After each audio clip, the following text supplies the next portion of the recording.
Hey guys, welcome to On the Pitch podcast. My name's Adam Zuckerli. Matty Hansen. Serge. And today's episode is about the CPL Island Games. It's episode 2. I'm excited. Super excited. CPL is back in action. We mentioned it last time. They're in full effect now. They've taken on over 10 matches now. We just kind of wanted to discuss what we think of everything so far. How have teams done? Any surprises? Any upsets? Things of that nature. Serge, what are you thinking? Well, I think the two finalists from last year kind of just continued where they picked off. They've been really impressive. Forge and Cavalry. Cavalry beating Edmonton 2-0 last game, and Forge. Embarrassing. Forge coming up late with a 2-1 win today. Just really good, solid front to back. Mm-hmm. Yeah. So we have Forge in first place right now, game in hand over Cavalry. Cavalry comes in at second. Forge and Cavalry really haven't adjusted their team so much of last year. Obviously, Forge lost their best player, Tristan Borges. He's gone overseas. That's a huge hit, but they're still looking good. That wasn't a big hit for the team. They're still looking good. Cavalry have added some depth to their team. You have a Marcus Haber coming in as an additional striker behind Jordan Brown. He's looking really good. Now we have a team in third place right now, Winnipeg Valor. They've made 16 changes to the lineup from last year. Phenomenal. It's amazing. They've taken in players from Spain, from Italy. Their captain now from Haiti. They've taken 16 players from last year they didn't have. Brought it in. They're in third place. That's huge for them. He saw what he had from last year, transitioned. This is what he has this year, right? Mm-hmm. Now we have York 9, who I think is going to be fighting with Valor for the 3 and 4 spot. York is very good all over the pitch. Aparicio, Ryan Telford, they're good all over the pitch going forward, defending. You have Halifax Wanderers, who are kind of a dark horse. Nobody really knows too much about them. They were the same last year. They weren't really anything last year. They were just kind of there. Yeah. You know what I mean? I don't know if it's because it's Halifax, but it's the same thing this year. They haven't really shown anything, but they haven't really they didn't really flop. They're just kind of coasting. Yeah. And then we have Pacific that comes in at the 6th spot. They were riddled with injuries last year. From front to back, everybody was injured in that team at some point. Mm-hmm. Now they have a healthy team. They've brought in some veterans. They have Marco Bustos, Marcel De Jong now. Would actually bring that veteran presence along with the quality, and they're actually setting themselves apart now. Yeah, they haven't had some results that they'd want, but they're looking pretty decent. And you have Atletico Ottawa. They're coming in at the 7th spot. Brand new team. And the issue with them is they have 2 red cards in the matches they've played. You can't expect to win a game with 2 red cards. You're letting your team down, and that's the results they have. They have a loss and a draw because of those reds. And then you have FC Edmonton coming in, the only team in the league without a goal, only team without any points. We'll get into this later, but FC Edmonton is a huge upset. I put them as my underdog. Huge upset so far. So what are we kind of thinking more so about? Any surprises you guys thinking? FC Edmonton is awful right now. Yeah. And we are from Edmonton. Yeah. And I'm sorry, it's going to be in our second segment, but that's the surprise. Mm-hmm. Look at their roster. That's the surprise. We all had them as our number 3, number 4 spot. Number 4, just squeaking in there. Yeah. Look at the players they have. Yeah. We're going to get into that after. For right now, we're in round 1. I think so far you hit the nail right on the head. Forge Cavalry, they're your top dogs. They're going to take 1 and 2. Nobody's going to get into 1 and 2 besides them. 3 and 4 is a question mark still because there's so many draws. Another one today, right? Mm-hmm. York against Valor. Mm-hmm. You know what I mean? Mm-hmm. It was another draw. Actually, one of the more bland games, but. You know what? They still had their chances of attacking. It was still a lot of quality. It was back and forth, but it wasn't like nobody was doing anything. They're still getting up and down the pitch. It was actually a quality game, an actual football game. Yeah, right? There's quality all over the field. That's the thing. You look at other games, I think the only one that there hasn't been no quality is when FC Edmonton's playing. Mm-hmm. Every other team has been basically, they've been attacking each other. Mm-hmm. Right? They've been attacking each other. They've been going at it. You have 7 games. There's 8 teams in the league. Mm-hmm. You only have 7 games, and then after that results, you go into the second group stage, which is the top 4. The top 4, you play a 6-match, so basically you play against each team twice. Round robin. Yeah. And you need to win. Well, that's the thing. It's pretty simple. There only is 7 games. A couple teams only have 4 games. Yeah. 2 games, so you can't be dropping points. Like there's no way you can be dropping points. For a team like FC Edmonton, Atletico Ottawa, even Pacific, they're dropping a lot of points from the very start, and now it's a matter of how are they going to make it up. They're going to have to win 3, 4, potentially 5 games, and how are they going to get there if they've already dropped results? Now they're going to be chasing every game. Teams like Forge and Cavalry, they already know they're comfortable in their position. They can kind of sit back, get more players on the field, because these are a lot of games in a short amount of time. A lot of guys aren't going to be able to play the full 90 that you'd expect to. So now other guys, depth guys, are going to have to come in and put a lot of minutes in. And teams like FC Edmonton, where they do have depth, but they are young players, they don't have that ability to be putting a Marcus Haber on the field in the 70th minute. Yep. We don't have that. Yeah. Now realistically, Forge and Cavalry, they look like they've gotten better, but not, a stupendous amount. Valor really setting the tone for teams that have gotten better. They really look good. York 9 does look better as well. Halifax, like I said, kind of coasting. Pacific, they look better. I think that's just only due to not having injuries. Injuries is huge. I can't really gauge it from last year because then, they were just injury riddled. Well, they almost got a point against Forge today, right? Yeah, that's another one. 97th minute. Yeah. So that's another one. Like, and then Atletico Ottawa, it's their first year. You can't really judge them. The first 2 games, they played well. They got the Reds. You can't really judge it yet, right? You can't judge a team off of playing basically 20, 30, sometimes 45 minutes of man down. a man down. Yeah. You can't judge a team off that, right? So basically, so your first stage, you have the top 4 teams going through. Second stage, you play each team twice out of the top 4, and then the top 2 advance to the CPL final, which is a single final match. What do you guys think of that new format of having one match for the final? I think Cavalry should have won it last year. They had the most points in the spring league, most points in the fall league. They ended up playing a home and away, and they got screwed. Well, I mean, I don't really like the setup that we have here with the whole postseason. I wish it was more like they have in Europe, where you have a full season. I'm not a big fan of the fall and spring season setup. I wish it was just one season all the way through. Whoever has the most points at the end of the year wins the league. So either do one or the other. So Yeah. similar to like what the Island Games is doing, where they have a full basically bracket, Exactly. where it's not combined points and then you go into a bracket type format. Mm-hmm. It's either do bracket or do an actual league, Yeah. right? And I agree with you. I think the bracket right now, it's working fantastic. It looks good, has a good feel to it. Mm-hmm. Last year, it's kind of like you're trying to be something that you're not, and I think that's an important thing to bring up about the Canadian Premier League. You can see which teams aren't trying to be something that they are, and you can see which teams are. You can see what the league is trying to be, right? And at the same time, they're not, jumping boundaries. This format is smart. They could have easily went to a single group table winner at the end of it gets the championship. But this is more competitive. You get to the Canadian Championship final, and then the winner, this Canadian Premier League, final. Then the winner goes to the Canadian Championship against the MLS top team. Right now, if you guys don't know how that works, is the CONCACAF Champions League basically has a birth from Canada through the Canadian Amway Cup. Unfortunately, we're not going to have that this year. They basically proposed a different way of doing it. So the top Canadian team out of the MLS teams, so Montreal, Vancouver, and Toronto, they're going to play each other 3 times. So right now, Vancouver's in Toronto. They're playing them 3 times. Then they're going to fly over to Montreal. Montreal's going to fly to Toronto, and yada, yada, yada. You get 6 games, basically. So you get 6 games, and then the top team out of those points plays the Canadian Premier League champion. Now,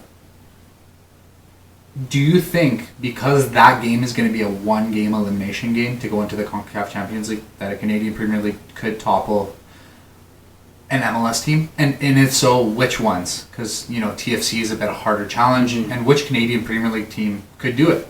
Well, you have a team like Calvary, we said, hasn't made many changes from last year. They actually took down an MLS side, the Whitecaps, last year. Ended up losing to Montreal in the second round, but I think they can do it again. I think they can take out the Whitecaps this year. They're not looking strong. They looked very poor against TFC in the last 2 matches. A team like Montreal, I definitely think they can take them out. TFC is one of the best teams in the MLS. They have a lot of quality over the pitch. I think our top teams in the CPL would struggle with a team like TFC. They're a possession team set up like any top European team. But it's all international players. It is. That's the issue. It's all international players. Whitecaps in Montreal. A couple Canadians, a couple Americans, but it's great players from all over the world. So we would struggle. But I could see a team like Cavalry, a team like Forge, even a Valor or York holding their own against an MLS side, and they have a lot of quality now where it's people are recognizing CPL as a good league. We took York, down one of their best teams last year. Even York last year did well Mm-hmm. in the Amway Cup, right? York, Cavalry, they both did well. York shouldn't have been there. No, FC Edmonton but- should have been there. But at the end of the day, that happens. And I think it's good. I think it's good that they're playing each other across. I do think Cavalry could actually give Toronto a run for their money. Well, I think in a one-off game, anything is possible. I mean, Exactly. we've seen it in the Champions League this year. Yeah. I think you approach a one-off game completely differently than two legs. Yeah. And I think that, we saw it with Lyon and Man City.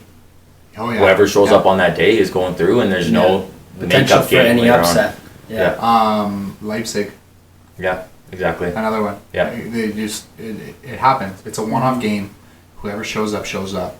Exactly like what happened Cavalry and Forge last year. I still think that Cavalry is the best team in the league, but unfortunately, in a one-game elimination, basically to win it, anything could happen. Right? It changes a bit, right? So now you have a team like Cavalry, and the thing is, TFC looked not the greatest in the season, or even against the Whitecaps in the last game. So if a Cavalry can come in with their top guys healthy and actually get a lot of energy out of their room, out of their players, they're definitely going to be waking up for a team like Toronto FC.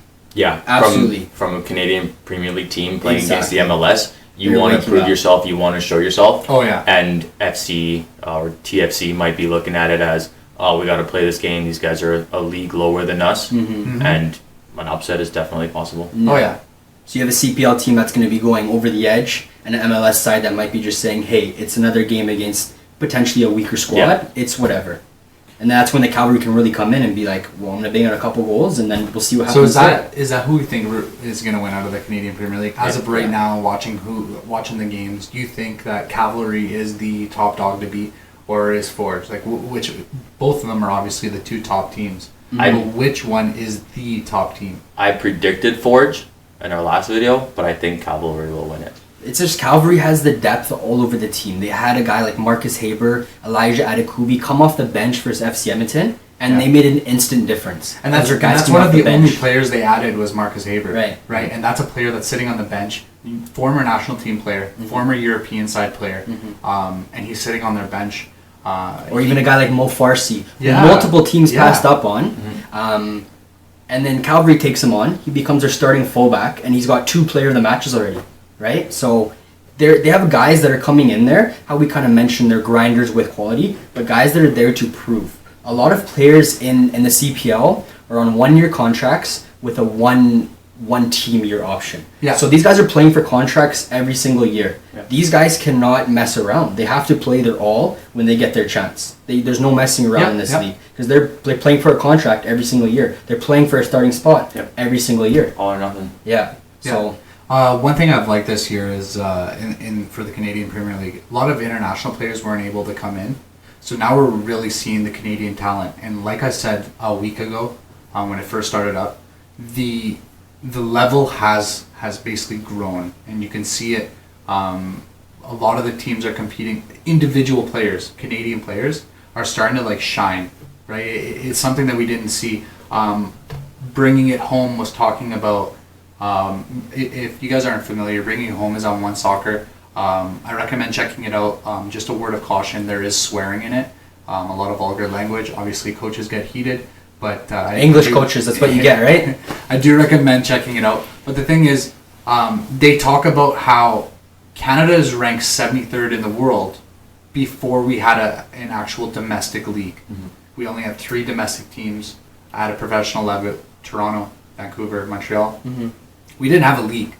Right now, we add basically 160 players, 180 players into a mix of Canadian players that are basically able to play at a high level, and it is getting higher and higher, right? You have players starting to grow. They're in an atmosphere, an environment where they're playing consistently all the time, right? 18 years old, you're now playing professional soccer. You don't have to go to Europe. I think One Soccer did an amazing job with that docuseries because they stapled the effect that these Canadian players, 16, 17, 18-year-old, that have the talent, have to go overseas. Manny's the prime example on that show. Aparicio, yeah, exactly. Signed for TFC when he was 16, had to go over to Europe to find playing time, ended up coming back because now we had a league, and now look, he's a captain of York, he's a fantastic, phenomenal player. Yeah. He's one of the best players in the league, and he's able to play at home comfortably, right? He doesn't have to go to Europe. Yeah. And it said on the document series, the 160 players might be fighting for one spot in Europe, right?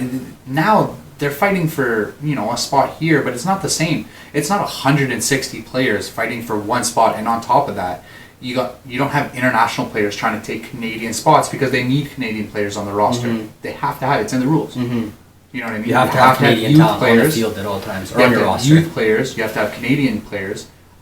It's growing. It is growing. Yeah, I love the idea that the CPL is having that you have to have certain amount of players under the age play a certain amount of minutes. Certain Canadian players on your roster play a certain amount of minutes. So they're not just exploiting the fact that a team like TFC can bring in so many international players and just utilize them, maybe throw one or two Canadians out there. You're having majority of Canadian players, and they're actually showing their abilities on the field. There's been so many goals so far in these 10-11 matches. A lot of quality. Maybe a couple teams that don't look the greatest. But they actually reduced the rule to allow teams to basically they reduced the amount of minutes that a youth player had to play. And not youth, under 21, but it's the same thing basically. Until you hit Still 21 years old, you're yeah. still a developing player, even past 21. But majority of players, under 21 are developing. They reduced the amount of minutes, and the coaches are still putting them on, which is a good sign. They're recognizing that we don't have international players here.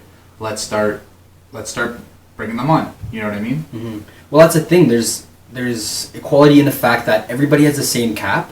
Everybody has the same chance to sign players, and now it's just a matter of who's going to be the best manager, who's going to be the best coach to bring in those players, convince those players, and build a winning culture, because you have a team like Forge and Cavalry who obviously been the two top teams in the last 2 years. Why? It's because they're managing, and it's because their players' ability to actually go out there, fight every single game. Where you have other teams, maybe like Atletico, FC this year, they look lazy, don't look like they have good management. So now, Serge, I have a big question here. It's the concerning question. What is the issue? What is the problem with FC Edmonton right now?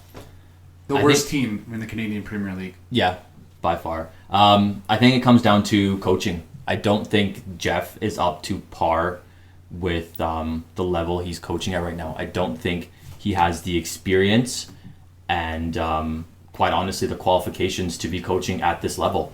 I think if you look at when he joined FC back in 2011, albeit he was an assistant back then, but from then up until now, he's been on the sideline for 233 games.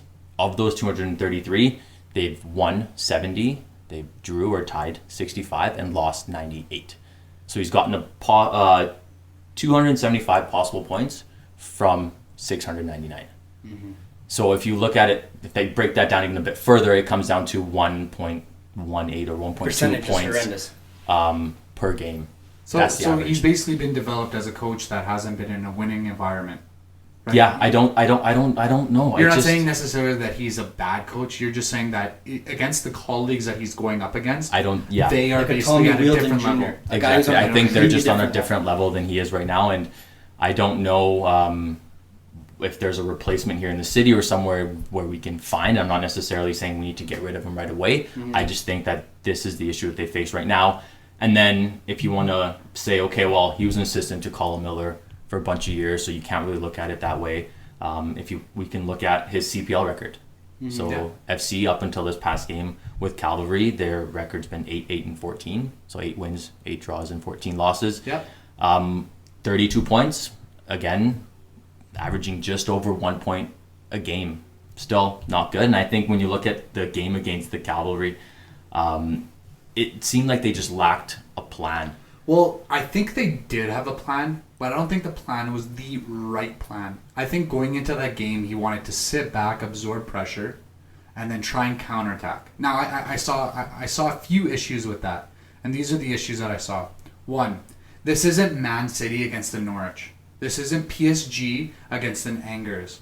This isn't a Bayern Munich against whoever in the Bundesliga. Who's the lower end Bundesliga? You're not you are not a billion-dollar team. Cavalry is not a billion-dollar team going up against someone that is 35 million in player value. You are not at that level. That's the issue right now in the Canadian Premier League. And it could be only one coach, it could be two coaches, it doesn't matter. When you have coaches thinking that this league is bigger than it is right now, you will not have viewers. And it's happening with FC Edmonton, it's happening in the city of Edmonton, and it's pissed me off. And frankly, we are trying to grow this game in Canada. I'm very passionate about Canadian soccer, and it is not working. They looked awful, awful. You're trying to absorb pressure. How on earth are you going to score goals against the two best teams in the league with one striker? Against a Calvary back three that have potentially two of the best center backs in the league. It doesn't make sense. Yeah. It makes absolute no sense. So they set up in essentially a low defensive block, which is a park the bus mentality. A 3-4-3 formation is not a park the bus mentality formation. It just seemed like players were just tossed out there. This is what we're gonna do. Figure it out. Yeah. But kind of also try and counterattack. Yeah, and it's just and if you do want to go three in the back and you want to park the bus, you're right. A 3-4-3 is not good enough because you have no counterattacking options. And we're talking about how much experience do you have playing? College level. How much experience do I have? College level. You? Yeah, you've played professional, but you've played Division 3 in Germany. And we're, we've never coached at that level. We've never coached at that level, and we're figuring this out, and he can't figure that out. A 3-5-2. You want to set up a block, you set up in a 3-5-2. You have three counterattacking options. You have a guy in the middle. You have two center forwards that can go outside. You have your wing backs that can drop in and attack. Asula was unbelievable last year at going forward down the line, all the way touchline to touchline. Now he's just defensive, and he looks lost. He had 19 giveaways last game, and a formation I guarantee you has no idea what he's doing. No idea. He's an attacking fullback, and you're putting him in a defensive position against some of the best wingers in the league. Yeah. He's going to be lost. Any defender would. You have quality players on the roster that are basically getting put into positions to fail. And that is not your job as a manager. Going back to the $1 billion to $35 million comparison. The monsters versus monsters versus little guys. Yeah. Every team in the CPL is generally about the same level. They are not that much better and that much worse than each other. At the time of the day, you could be playing worse than them. But as a whole, you have the same quality of players. So, how do you get viewers? How do you get people excited about these games? How do you compete against these other teams like the Forges and Cavalries? You go at them. You attack at them. People don't want to see defensive tactic soccer. That is not what we need in this country right now. We need a 4-3 game. We need a 3-2 game. Open up the back line. If you're not confident in your defenders defending one-on-one, there's an issue. Big issue. There's a big issue, especially with players that are playing in the Canadian Premier League. And a team like FC Edmonton who has size all over the back. You have Didic, yes, he's going to be out for probably the remaining of the tournament with a knee injury. You have Kareem Moses, over 6 feet tall. You have Temguia, over 6 feet tall. These are big guys that can win the ball in the air, ball on the ground, and you don't trust them defensively against a one striker. I don't understand. There's no excitement in this team right now. Right? There's no creativity, no energy. Like you said, these guys are going out there with a plan to fail. Yes. You cannot invite pressure for 95 minutes, those including extra time, and expect to score a goal with one striker against three center backs. Yes. What do you expect to happen? To score a miracle goal from half against a Marco Carducci? Right? That's never going to happen. You have Amiobi and Ongaro. Why can't you put them both on the field? You have David Doe on the bench. You can use him as a sub for a striker if you need him to go in as a striker. You have players on the bench that you can sub in and use as strikers, right? So to start the game, if you want to go three in the back, by all means go three in the back. Do I agree with it? No, but you're the head coach, do your thing. But if I were going three in the back, I'd go 3-5-2. So I'd have Osuna on the outside. I'd have what's the new guy's name? Tariq Mohammed. I'd have Tariq Mohammed. He's gonna be off the next game. Red card, last one. It happened. But I would have had Mohammed on the left side, Asud on the right side. You have your three center backs in the back. You would have Soria and Zetterberg as your holding mids. On top of that, I just want to say, What is Jeff Paulus doing putting Soria as a center back? That is your best player, potentially the best passer in the league. You're putting him as a center back to defend against the best strikers and forge and cavalry strikers. What are you doing? Like, I don't understand. I get you want to have a good passer coming out of the back because you have absolutely no transition play at all.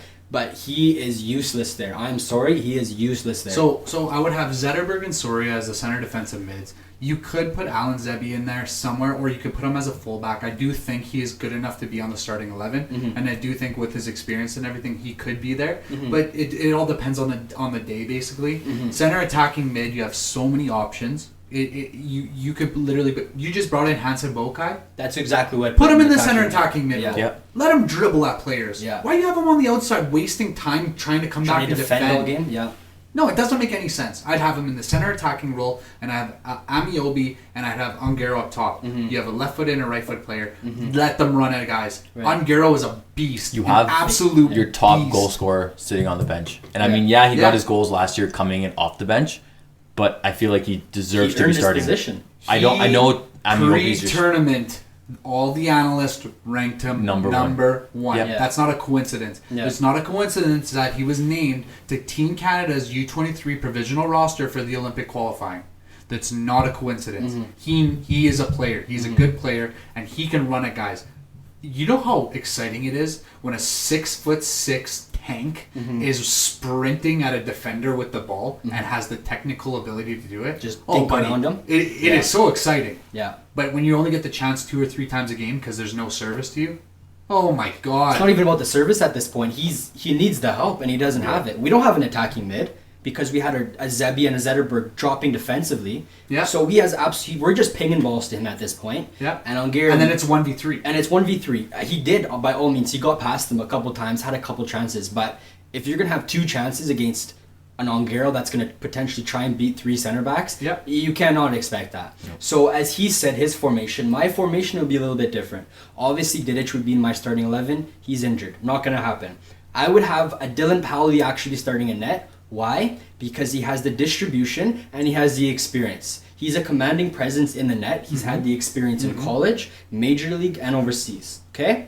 The second option, I would actually put... Sorry to cut you off. I think the biggest thing is you can start Connor James one game, but you have to bring in Dylan. You have to change it up. Because of that distribution factor. Yeah. So you have a good shot stopper. Don't get me wrong. Connor James is a very good shot stopper. If it wasn't for him, it could have been a lot more than 2-0. Oh yes. Yeah. But through experience, because I'm a goalkeeper, you can actually stop attacks from other teams by having good distribution out of the back. Center backs can then turn around and go to your goalkeeper. He can go out to the fullbacks.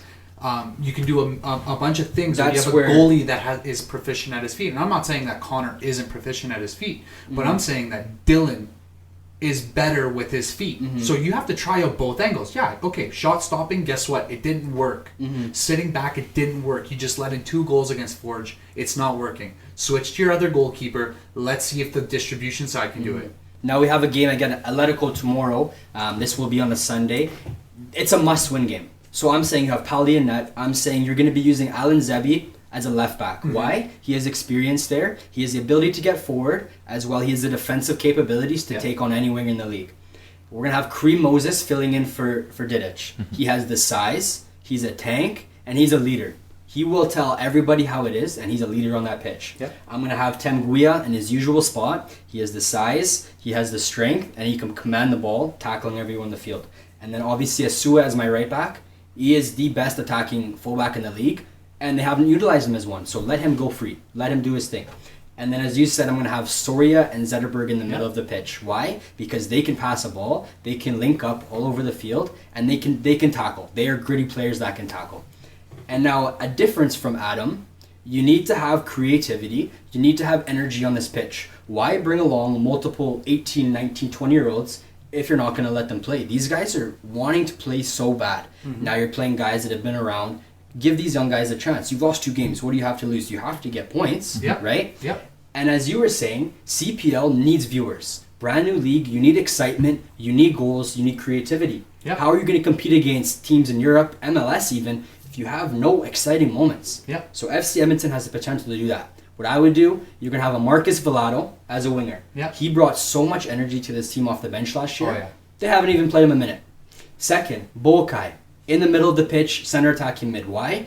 He has so much experience playing there. He's tenacious. He can dribble through anybody, and his shooting is amazing. Yep. But you haven't seen it yet. Why? Because you're having defending You have wingers to all defend. game. Yeah. Having He's on the defend. wing all game. And then who am I going to have as my other winger? You have a couple options here. You have Aliman. He was decent in the last couple games, but Yeah. again, no chance going forward. And it's not working. I would actually bring in a Prince Amakura. Why? Because Jeff knows who he is, coaching him with the reserve FC Edmonton team. Yeah. And again, he has the experience of energy, creativity, and he's not scared to take guys on. We haven't had the chance to take anybody on, so I'm thinking an Asua, Prince Amakura link up on the right side of the pitch would be beautiful. And then obviously up top, Easton Ongiro. Don't take him off the field unless he's injured or if he's having the worst game of his life. Don't even think about it, Jeff Pauls. This is your best striker, the best striker in the league. He has to be on the pitch at all times. Yep. Amazing in the air, size, dribbling ability, and he can hit a ball. He's a clinical finisher. And- Don't take him off the field. And the one thing I like about your formation is you're going to have now experienced players sitting on the bench that can come onto the field 65th, 70th, 75th minute and change the layout of the game. Change the way it looks, the perception of the game. That was a big thing that Cavalry does. They use Marcus Haber off the bench and it changes the entire outlook of the game. He came on for Cavalry 20 all minutes, of a had sudden two has a huge chances. second bullet in the chamber that they can just unleash on someone, right?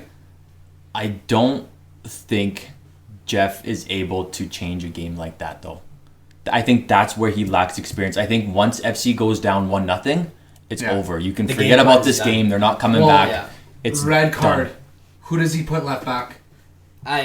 Sorry guys, it was temporary, but I don't know. In his right mind, he put Easton Ongaro as a left back. That's what I'm saying. The best attacking player potentially in the league as a fullback. It was temporary, yes, but why is that even in his mind? You have Alan Zebi playing as your attacking mid, who has experience playing fullback, and you just keep him there, right? Tariq Mohammed was your only attacking option that whole game.